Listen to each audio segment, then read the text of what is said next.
श्री गणेशाय नमः। श्री सरस्वते नमः। श्री गुरुभ्यो नमः। जगद्गुरु नरेंद्राचार्य महाराज की जय। सद्गुरु काड सिद्धेश्वर महाराज की जय। संत शिरोमणि गजानन महाराज की जय। आद्य जगद्गुरु रामानंदाचार्य महाराज की जय। सिया वल्लभ रामचंद्र की जय। गुरुर्ब्रह्मा गुरुर्विष्णू गुरुर्देव महेश्वरा। गुरुर्साक्षात् परब्रह्म तस्मै श्री गुरवे नमः। सार्थ श्री ज्ञानेश्वरी अध्याय 5वा। श्रीराम ज्ञानी यांच्या हनठाई याची मातुही कीर नाही। देही देहभाव जी स्वंश केले। जया जानते बाह्यांची भाष नेनिजेची निशेष। अंतरी सुख एक आथी। परिते वेगळेपणे भोगिजे जैसे पक्षीये फळ चुंबिजे। तैसे नव्हे तेत विसरिजे भोगिते पणही। भोगी अवस्था एकी उठी ते अहंकाराचा अंचळू लोटी। मग सुखेसी आठी गाढेपणे। ते आलिंगण मेळी होय आपे आप कवळी। तेथ जळ जैसे जळी वेगळे न दिसे। का आकाशी वायू हरपे तेथ दोन्ही हे भाष लोपे। तैसे सुखची उरे स्वरूपे सुरती तिये। ऐसी द्वैताची भाष जाय मग म्हणो जरी एक होय। तरी तेथ साक्षी कवणू आहे जाणते जे। पुंडलिक वरदे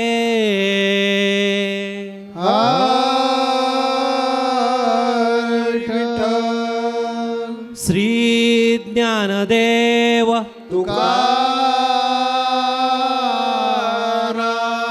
पंढरीनाथ महाराज की जय। जगद्गुरु नरेंद्राचार्य महाराज की जय। परम पूज्य जगद्गुरु श्री के पावन चरण कमलों को वंदन करते हुए सत्संग में उपस्थित सभी को श्री गुरुदेव। पिछले सप्ताह पिछले सत्संग में हमने ये जाना कि कर्म सन्यासी जो होते हैं वो विरक्त होते हैं। उन्हें विषय सुखों में कोई दिलचस्पी नहीं होती है। हमने ये भी जाना, हमारे जगद्गुरु श्री के अमृतवाणी से हमने ये जाना कि अर्जुन जो है उसका शरीर तो तैयार है युद्ध करने के लिए, पर उसका मन तैयार नहीं है। और भगवान श्री कृष्ण जी इन श्लोकों के द्वारा, ज्ञान के द्वारा अर्जुन के मन को मोड़ने का प्रयास कर रहे हैं। हमने ये भी जाना कि इलेक्ट्रॉन, प्रोटॉन और न्यूट्रॉन में इनको एकत्रित करने की जो शक्ति होती है, जो ब्रह्म तत्व है, जो इस चराचर में है, वो हम में भी है। आइए तो आगे भगवान श्री कृष्ण जी क्या कह रहे हैं ये हम समझने की कोशिश करते हैं। शक्नोति इह एवः मह सोडुम शाक प्राक शरीर विमोक्षनात् काम क्रोध उद्भवम वेगम सह युक्त सह सुखी नर।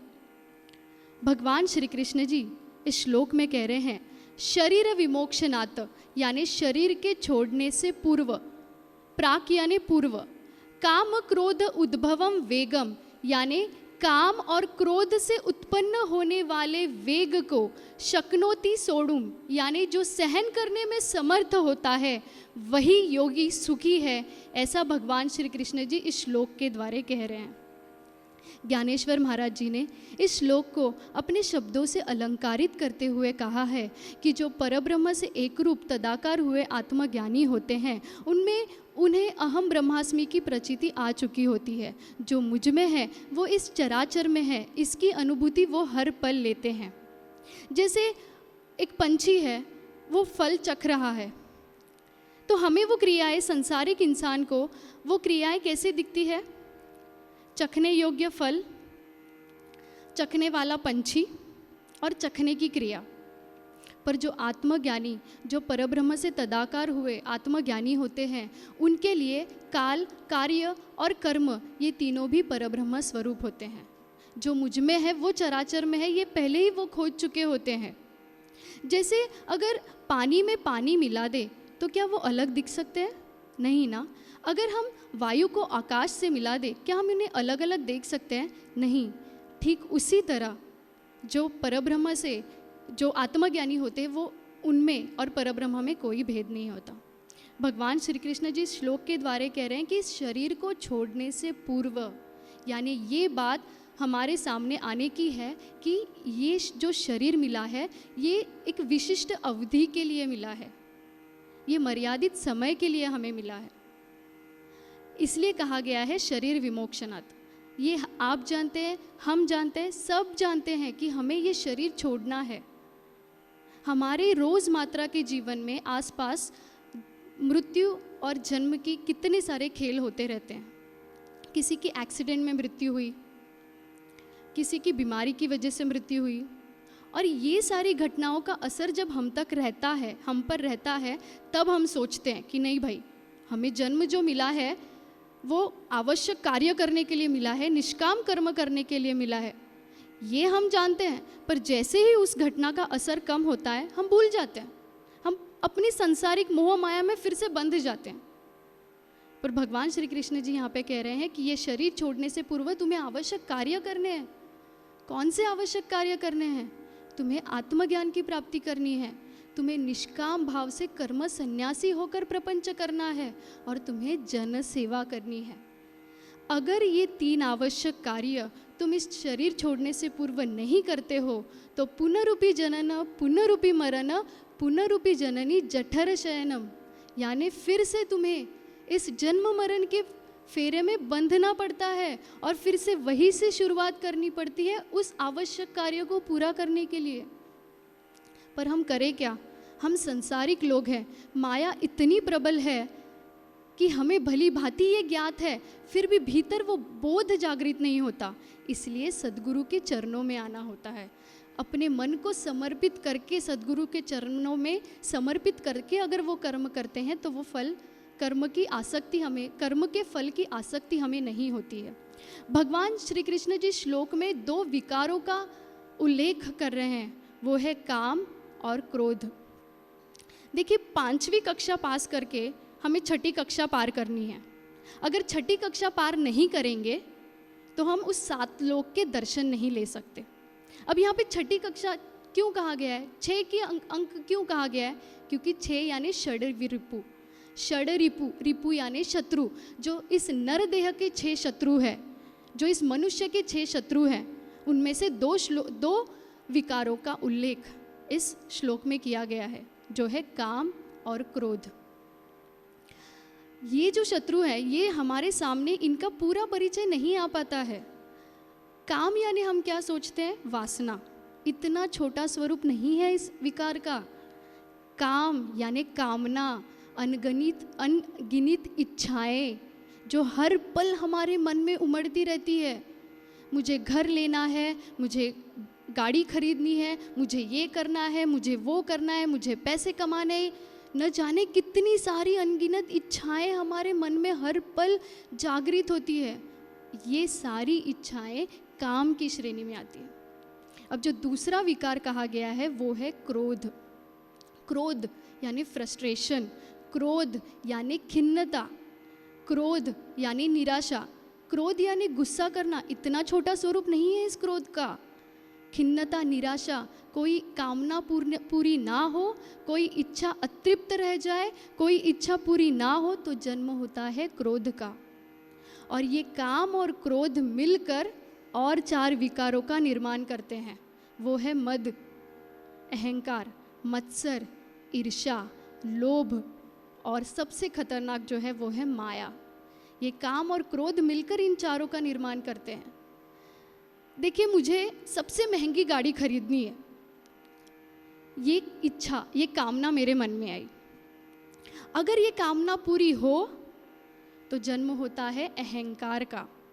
अगर ये कामना पूरी हो तो जन्म होता है लोभ का, यानी मैंने ये कार खरीदी, अब इससे भी बड़ी महंगी कार मुझे खरीदनी है। और अगर कामनाएं पूरी ना हो तो भी जन्म होता है क्रोध का। कामना, अगर हमने वो कार खरीद नहीं पाए तो जन्म होता है ईर्ष्या का, यानी हम उनमें कमियां ढूंढने लगते हैं। इस प्रकार ये काम और क्रोध के वेग को जो सहन करने में सक्षम होता है वही योगी है। यहाँ पर भगवान श्री कृष्ण जी अर्जुन को समझाने की कोशिश कर रहे हैं, क्योंकि जो शरीर, जो योगी इस काम और क्रोध के वेग को सहन करने में सक्षम है वही सुखी होगा। और सुख यानी यहाँ पर क्या कहा गया है, यानी ये फ़ैन चला और मुझे हवा मिली, गर्मी नहीं हो रही है, तो ये सुविधा है। अगर ये फ़ैन बंद हो जाए और हवा नहीं मिली तो दुविधा है। क्या ये सुख है जो हमें सुविधा और दुविधा देता है? नहीं। सुख वो है कि जिस आवश्यक कार्य के लिए आत्मज्ञान, प्रपंच और जन सेवा, इन 3 आवश्यक कार्यों के लिए जो जन्म मिला है, अगर हम उसे पूरा कर पाते हैं तो वो सुखी है। ऐसा भगवान श्री कृष्ण जी अर्जुन को यहाँ पर कह रहे हैं।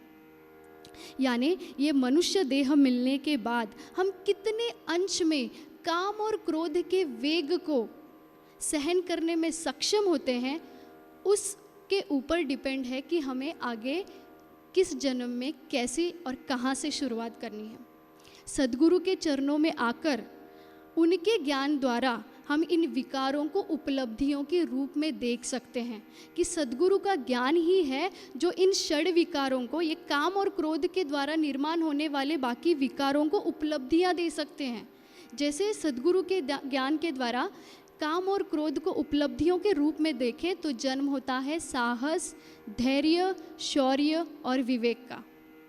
अगर सत्संग में ना आए, सद्गुरु को अपने सद्गुरु के प्रति समर्पित भाव ना रखे तो जन्म होता है मद, मत्सर, मोह और लोभ का। ये जो शरीर, ये जो नरदेह हमें मिला है, हम वो मान सम्मान में गंवाते हैं और जिन आवश्यक कार्यों के लिए ये नरदेह मिला है इसे भूल जाते हैं। और इसी सत्संग में हमारे सद्गुरु हमें ये बार बार याद दिलाते हैं कि तुम्हारा ये जो जन्म मिला है, ये 84 लक्ष योनि से गुजरने के बाद तुम्हें ये जन्म मिला है, इसे ऐसे व्यर्थ गंवाना मतलब गलत बात है। आगे जैसे गूगल मैप होता है ना, गूगल मैप, अगर मुझे हरिद्वार से काशी की ओर जाना है तो गूगल मैप हमें ये बताता है कि किस स्टेशन से होकर गुजरेंगे और किस स्टेशन से गुजरने के बाद हम काशी तक पहुंच सकते हैं। ठीक उसी तरह भगवान श्री कृष्ण जी अर्जुन को यहाँ पर वो अवस्थाएं बता रहे हैं कि किस अवस्थाओं से गुजरकर योगी बन सकते हैं, किस अवस्थाओं से गुजरकर संत बन सकते हैं। भगवान श्री कृष्ण जी आगे श्लोक में कह रहे हैं कि जिसने अपने ही भीतर सुख को पा लिया, जिसने अपने ही भीतर रम्मान करना जान लिया, बाहर की दुनिया में रम्मान करने लायक कुछ बचा ही नहीं है, जिसने अपने ही भीतर उस ज्योति का अनुभव कर लिया, यानी प्रकाश को ईश्वर का स्वरूप माना जाता है, उस प्रकाश को अपने ही भीतर जी लिया, वही परब्रह्मा से विलीन होता है। ऐसा भगवान श्री कृष्ण जी इस श्लोक के द्वारा कह रहे हैं। भगवान श्री कृष्ण जी आगे कह रहे हैं कि जिसके जीवन में, जिसके मन को कोई भी मैल स्पर्श भी नहीं करता, जैसे कमल होता है ना, कीचड़ में उगता है पर अपनी पंखुड़ियों को बिल्कुल भी कीचड़ लगने नहीं देता। जो संत होते हैं, जो सद्गुरु होते हैं, जो योगी होते हैं, जो आत्मज्ञानी होते हैं, उनका जीवन, उनका मन भी ऐसे ही होता है कि अपने मन को वो बिल्कुल भी प्रापंचिक सुखों का स्पर्श भी करने नहीं देते। वो इंद्रियों के अधीन नहीं होते हैं, विषय सुखों में तो उनको बिल्कुल भी दिलचस्पी नहीं होती है।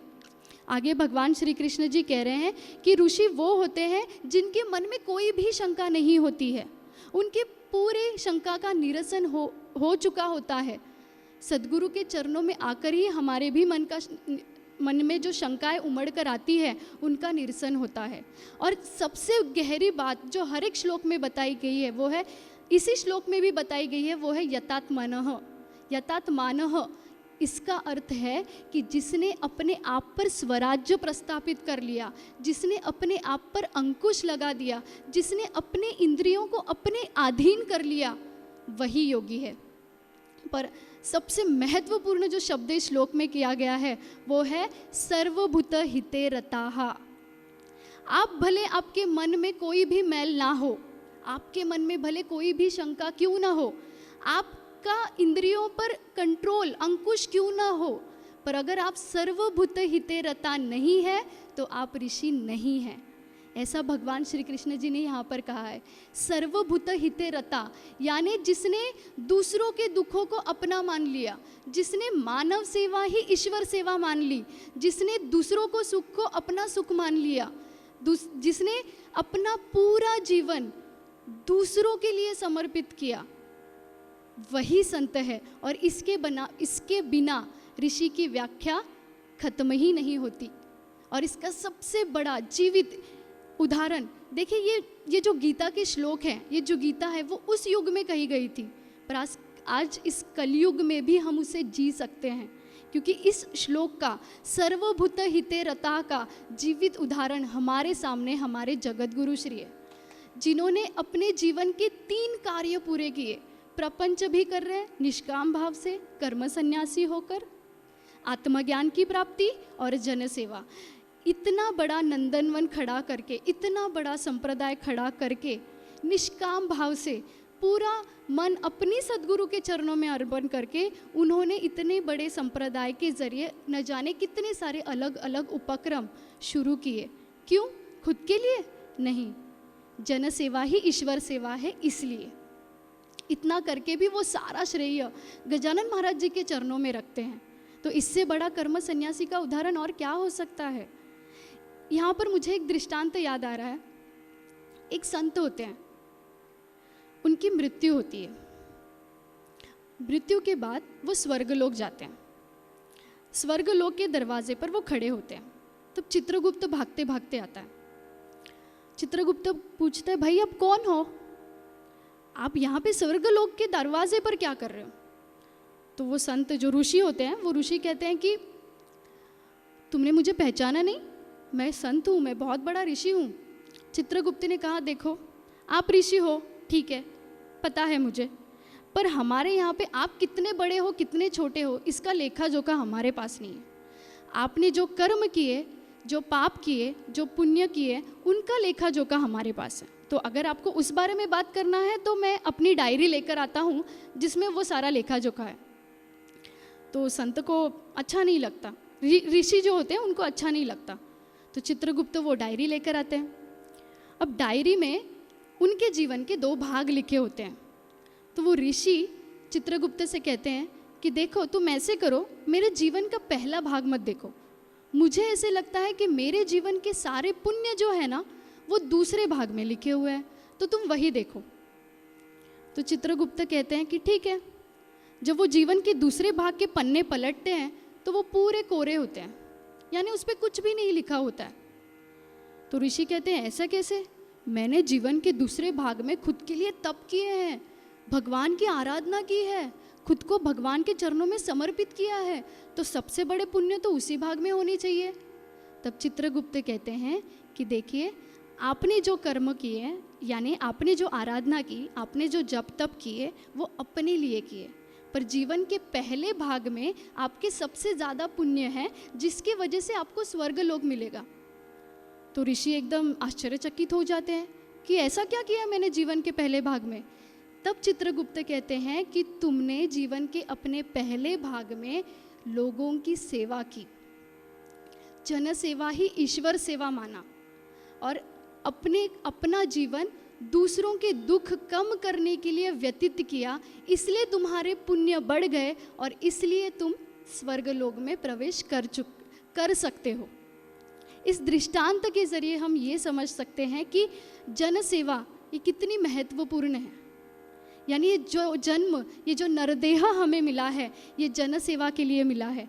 और हमारे जगत गुरु श्री इसका सबसे बड़ा उदाहरण है, जिन्होंने इस सत्संग के द्वारा जो ज्ञान हमें दिया है, उस ज्ञान के जरिए न जाने हमारे जैसे कितने सारे दुखी पीड़ित लोगों को अध्यात्म की ठंडी छांव पर लाकर खड़ा कर दिया है, ताकि हमारे पुण्य बढ़े।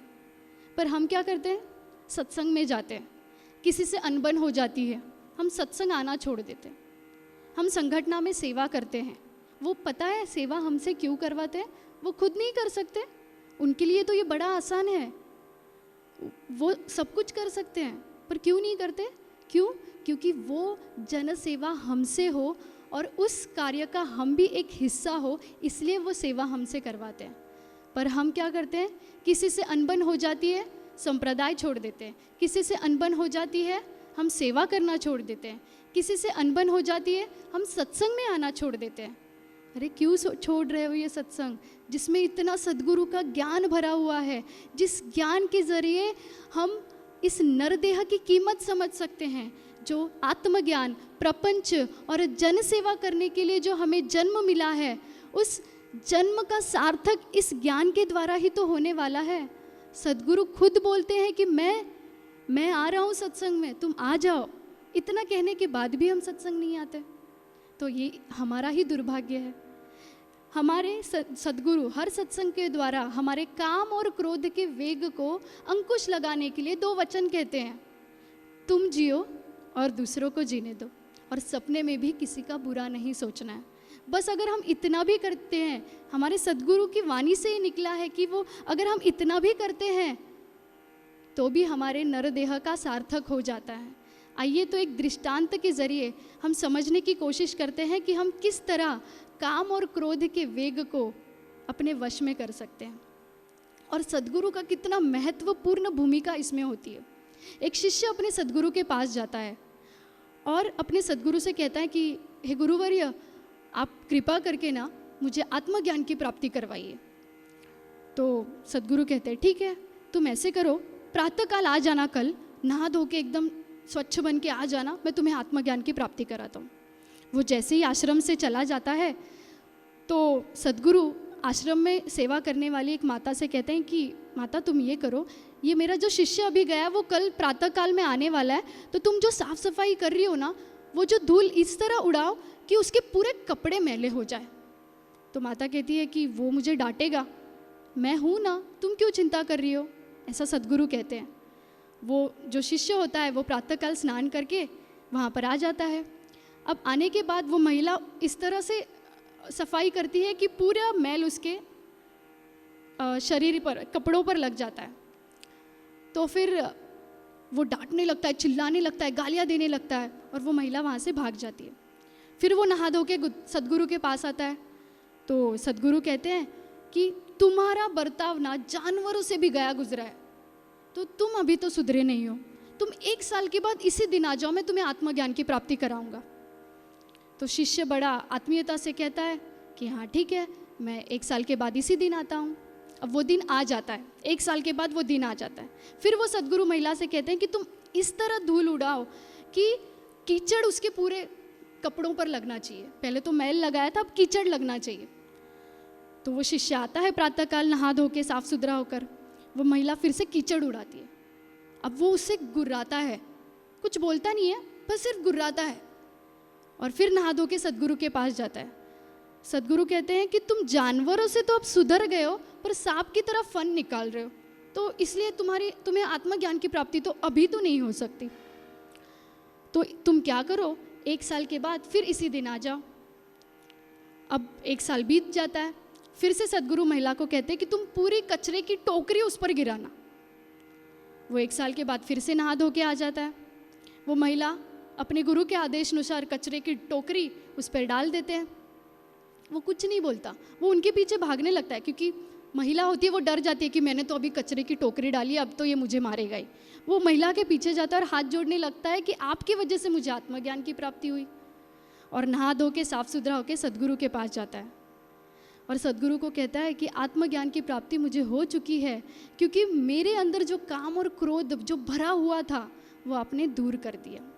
इसलिए सद्गुरु के चरणों में आना होता है, सद्गुरु के चरणों में खुद को समर्पित करना होता है। इसलिए हर सत्संग में आकर हमारे सद्गुरु हमें कहते हैं कि 10 मिनट भक्ति करो और तुम जियो, दूसरों को जीने दो, और सपने में ही किसी का बुरा नहीं सोचना है, क्योंकि ये 2 वचन ही हैं जो हमारे षड विकारों को अंकुश लगाते हैं। ये अर्जुन, ऐसे षड विकार से तुम्हें बाहर आना चाहिए और अपना मन जो है पूर्ण निर्लेप जब आप करेंगे तब आप कर्म सन्यासी जो सर्व में श्रेष्ठ है वैसे बन जाएंगे।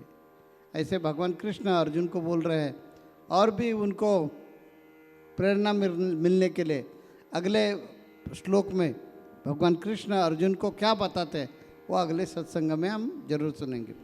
जगत गुरु नरेंद्राचार्य महाराज की जय। सद्गुरु काड़ सिद्धेश्वर महाराज की जय। संत शिरोमणि गजानन महाराज की जय। आद्य जगत गुरु रामानंदाचार्य महाराज की जय। सिया वल्लभ रामचंद्र की जय।